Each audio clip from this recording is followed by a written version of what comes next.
Assalamualaikum warahmatullahi wabarakatuh. Waalaikumsalam Waalaikumsalam warahmatullahi warahmatullahi wabarakatuh. wabarakatuh. Selamat malam teman-teman semua. Terima kasih atas kesempatan kalian pada malam ini untuk menjelaskan tentang materi yang akan kita bahas di kelompok kita, kelompok 8. Sebelum kita memasuki materi kita tentang kewirausahaan, ada baiknya kita memperkenalkan diri terlebih dahulu. Dari saya, perkenalkan nama saya Delia Ramadenti. Saya Ahmad Farel. Saya M. Farel Sakti. Thomas Faris Variano. Dan saya LP Handayani. Dan saya Aji Zamputra. Terima kasih atas perkenalan teman-teman semua. Baiklah, di sini saya akan memulai presentasi hari ini. Saya mau nanya nih sama pendapat teman-teman semua nih. Misalnya nih, ada kesempatan kalian disuruh pilih nih. Kalian ingin menjadi seorang pengusaha atau seorang pekerja? Coba saya tanya dari Pak Wahyu. Kalau mau ditanya mau jadi apa? Oke, kalau misal saya disuruh pilih jadi pekerja atau pengusaha, saya memilih untuk menjadi pengusaha. Karena menurut saya ingin uang itu kita tuh bukan ngejar uang gitu. Bekerja itu kayak kita ngejar uang gitu. Ini uang yang ngejar kita. Jadi saya ingin jadi pengusaha. Itu aja sih. Oke, selanjutnya coba saya mau tanya sama LP Handayani. Jika saya disuruh untuk memilih antara bekerja dan berusaha, membuat usaha, itu saya memilih membuat sebuah usaha ya, karena kita dengan usaha itu kita bisa melatih kita untuk mandiri, terus bisa menghasilkan sebuah penghasilan sendiri, lalu dapat membuat kita mengerti dalam berusaha itu bagaimana caranya. Oke, terima kasih ya LP. Untuk selanjutnya coba kita tanya ke Mas Faris. Coba apa pendapatnya? Jika disuruh memilih, saya lebih memilih menjadi pengusaha. Karena saya ingin mengetahui kemampuan saya dan juga menghandle usaha saya sendiri.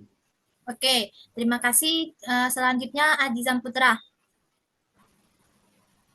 Seandainya saya untuk jadi pekerja dan pengusaha, saya bakalan menjadi sebab karena saya pengen saya bisa dan juga punya kebebasan banyak, juga bisa membantu ekonomi lingkungan di sekitar.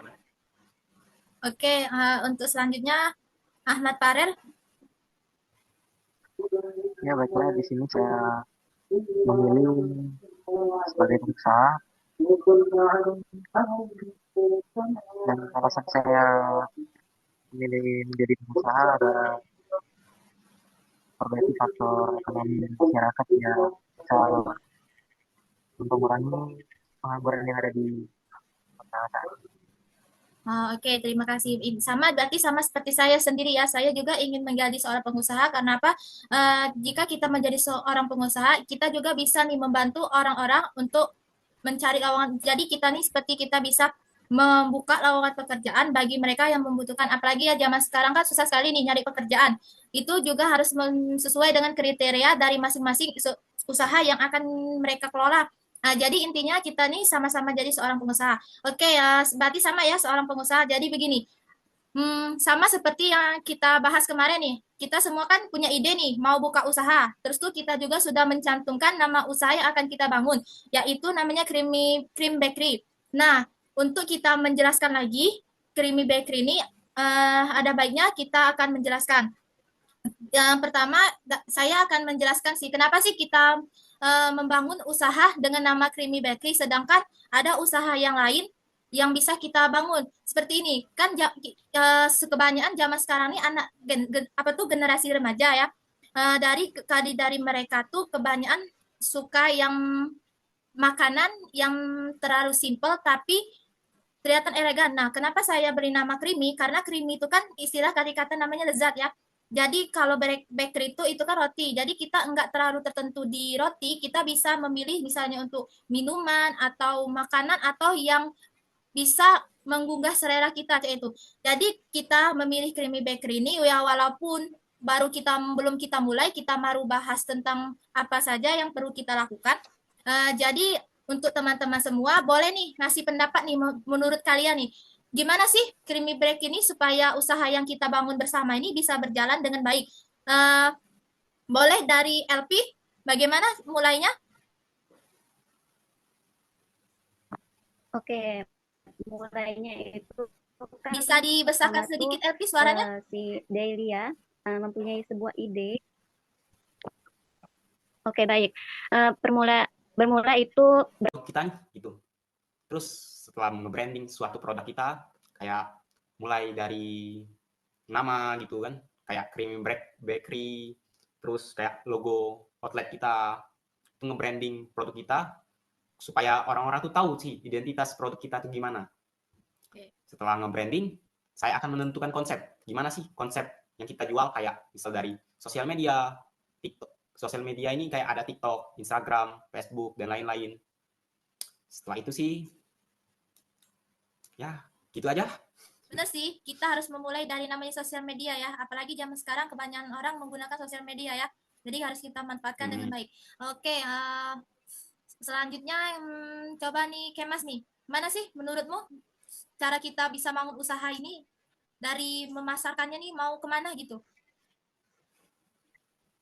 Strategi pemasaran menurut saya seperti yang diucapkan Farul Wahyu tadi, yang pertama media sosial, karena media sosial sekarang sangat banyak yang menggunakannya, seperti Instagram, Twitter, TikTok, itu juga dapat memperkembangkan usaha kita. Yang kedua, kualitas produk, karena kualitas yang sangat pertama dilihat oleh pelanggan. Yang ketiga juga kemasan. Buatlah kemasan yang sangat menarik. Karena saya jika melihat suatu produk, yang pertama dilihat yaitu kemasannya. Yang keempat juga promosi. Seperti promosi ke teman-teman atau ke keluarga, dan juga Untuk selanjutnya nih, Azizan Putra sendiri nih, bagaimana sih mewujudkan dari usaha yang kita bangun ini? Pertama, kita harus punya ide, dan terus kita eksekusi usaha tersebut. Jangan berlarut-larut sehingga usaha tersebut tidak diwujudkan.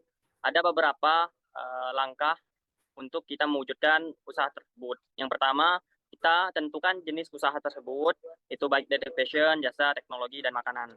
Dan alhamdulillah kita sudah mewujudkan uh, uh, jenis usaha tersebut dengan jenis usaha cream bakery, yaitu makanan. Dan tahap kedua, kita harus melakukan riset pasar. Kita harus melihat situasi pasar yang dimana pasar sekarang sangat canggih, dan pas sekarang itu 60% ataupun 70% menggunakan teknologi. Itu riset pasar. Dan kita harus melihat persaingan pasar yang ada di sana. Dan yang ketiga, kita buat rencana bisnis. Jadi rencana bisnis itu tidak untuk seminggu, sebulan, ataupun 1 tahun. Kita harus membuat jangka yang lebih jauh lagi. 5 tahun ataupun 10 tahun, sehingga usaha kita tersebut tidak hanya bertahan dengan waktu yang sangat pendek. Dan yang keempat, kita harus menyiapkan modal. Modal kita untuk membuat usaha cream bakery itu berapa, modal kita itu harus banget, karena soalnya sesuai dengan modal itu bakalan menentukan hasil usaha kita. Dan yang kelima, pilih struktur bisnis. Jadi struktur bisnis kita ada namanya penanggung jawab, pemasaran yang tadi, dan juga ada pengiklanan dan lain-lain sebagainya. Dan yang terpenting yaitu yang terakhir, kelola keuangan dengan baik. Jadi penentu usaha kita ini yaitu mengelola keuangan yang sangat baik. Kalau misalkan kita tidak bisa mengelola keuangan yang sangat baik, maka usaha kita bakalan bangkrut ataupun kita bakalan gagal di dalam usaha tersebut. Jadi kita harus bisa mengelola keuangan dalam usaha kita tersebut. Mungkin ini yang bisa saya sampaikan dengan judul untuk mewujudkan usaha kita. Ya, untuk semua pendapat kalian. Ini sih baru kepikiran ya. Kan kita kan mau buka nih usaha yang namanya Creamy Bakery. Tapi kita nih kan belum tahu nih mau arahnya mau kita promosikan ke mana nih. Kan ada ini namanya mau ke anak yang tingkat SD, SMP, SMA, kuliah, remaja maupun hingga orang tua. Bagaimana sih caranya supaya mereka nih tertarik dengan usaha yang kita bangun ini, sehingga usaha kita ini bisa bisa diterima orang maupun dari kalangan anak muda maupun hingga anak tua. Coba nih mau dengar pendapat kalian nih. Siapa nih mau menjawab dulu? Boleh nih terserah mau siapa? Mungkin saya ya Boleh? yang Silakan nanti. berpendapat pentingnya riset pasar itu melihat situasi di sekitar kita yang pengen kita bikin usaha. Kalau kan kita di depannya ada rumah sakit, itu berarti kita harus menyiapkan usaha apotik. Semisalkan di depan SD, kita harus menyiapkan usaha yang pun kita mengasih tahu eh, manfaat dari Cream Factory kita ini. Mungkin itu yang bisa diterima. Sih, benar-benar. Kan karena usaha yang kita bangun ini kan benar sih nggak termasuk ke lingkungan kategori ya, bisa dari kalangan remaja hingga dewasa ya benar. Benar sekali. Oke, untuk selanjutnya nih ya. Hmm, ada sih kan dalam kita nih kan bangun usaha nih kan baru mulai dari nol nih. Kita belum kita harus kita kumpulkan namanya modal, mau atau investasi, terus tuh mau konsep kita seperti apa, mau tujuan kita bangun usaha nih untuk apa kan kita kan sudah kita jelasin ya. Sekarang kita masuk nih misalnya nih usaha kita nih berjalan, usaha yang kita bangun bersama ini berjalan, berhasil diterima oleh di kalangan masyarakat, em, maksudnya dinikmati, di menikmati. Nah, kan ada nih namanya proses kegagalan sama keberhasilan nih. Bagaimana sih kalau misalnya usaha yang kita bangun nih, oh di luar kendali kita, tiba-tiba kita nggak tahu, tiba-tiba omset yang kita rintis itu tiba-tiba turun ke bawah. Bagaimana sih caranya? Boleh nih untuk Farel, Ahmad Farel, boleh nih jelas sih, bagaimana sih pendapatmu cara kita mengatasi kegagalan dalam usaha ini, usaha yang kita bangun bersama ini? Oke, baiklah di sini saya akan menjelaskan faktor kegagalan yang terjadi pada kita cleaning industry, yaitu pertama itu ada kualitas produk yang tidak konsisten. Yang kedua yaitu pengelolaan keuangan yang buruk. Dan yang ketiga kekurangannya pengetahuan pasaran atau pemasaran yang tidak kita ketahui atau yang belum kita ketahui. Dan yang keempat faktor eksternalnya seperti krisis ekonomi atau bencana alam atau masalah pas masalah pasokan bahan baku. Itu ada empat, empat kegagalan yang mungkin kita, akan terjadinya kegagalan. Ada juga di sini saya menjelaskan faktor keberhasilan usaha Penny Bakery yang saat ini kita jalan itu. Faktor keberhasilannya ada enam. Itu yang pertama ada kualitas produknya. Penggunaan bahan-bahan berkualitas tinggi sangat penting dalam industri.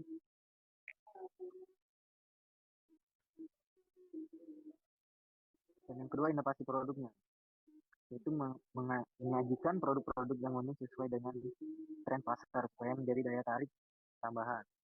Dan yang ketiga pemasaran yang efektif, yaitu promosi melalui media sosial, influencer atau event spesial meningkatkan lebih banyak pelanggan.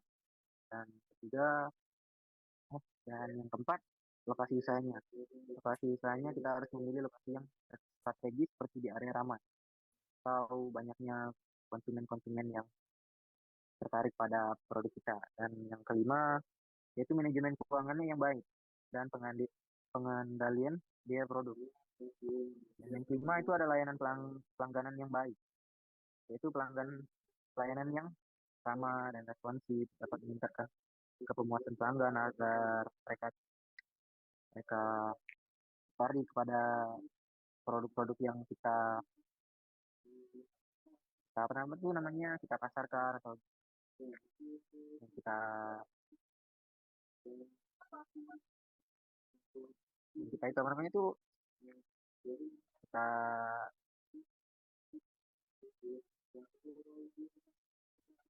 jelaskan. Mungkin itu saja yang mungkin saya jelaskan dari faktor kegagalan dan keberhasilan. Yang bila ada kata saya maaf, saya kembalikan kepada Delia Ramadan. Oke, terima kasih ya atas pendapat teman-teman semua. Eh, mau mau saya tambah ini. Misalnya nih ya, kan kita nih sudah nih menentukan tentang mau usaha apa yang kita bangun, bagaimana cara perkembangannya bisa berhasil. Eh, ada yang satu sih menurutku kurang konsepnya nih. Konsepnya kita nih konsepnya seperti apa ya? Creamy Bakery. Mungkin ada yang mau menjelaskan konsep yang akan kita bangun gimana? Boleh ada yang mau jelaskan? Dari LP?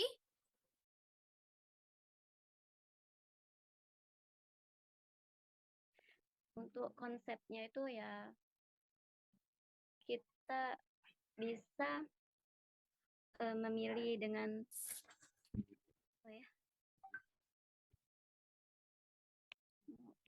ya dengan strategis, terus strategis dalam bentuk strategis, dalam bentuk mewah dan menarik gitu. Nah, sekali. Kita harus juga memasukkan unsur seperti creamy bakery ini kita harus bikin jatuh sederhana, elegan tapi mewah. Jadi bisa saat mereka melihat melihat jualan usaha yang kita ini, mereka tertarik gitu, bukan hanya sekedar rasanya, tapi mereka tertarik dengan bentuknya, dengan konsep yang kita bangun. Oke, nah mungkin cukup sampai di sini ya. Makasih buat teman-teman semua atas diskusinya hari ini. Semoga usaha yang akan kita mulai ini dari awal berjalan dengan lancar. Semoga hasil yang kita bangun ini memuaskan hasil. Untuk teman-teman semua sekali lagi terima kasih atas waktunya. Mungkin ini sudah malam ya. Mungkin ya kita akhiri di sini saja ya. Wabillahi taufiq wal hidayah. Wassalamualaikum warahmatullahi wabarakatuh. Selamat malam semuanya. Waalaikumsalam.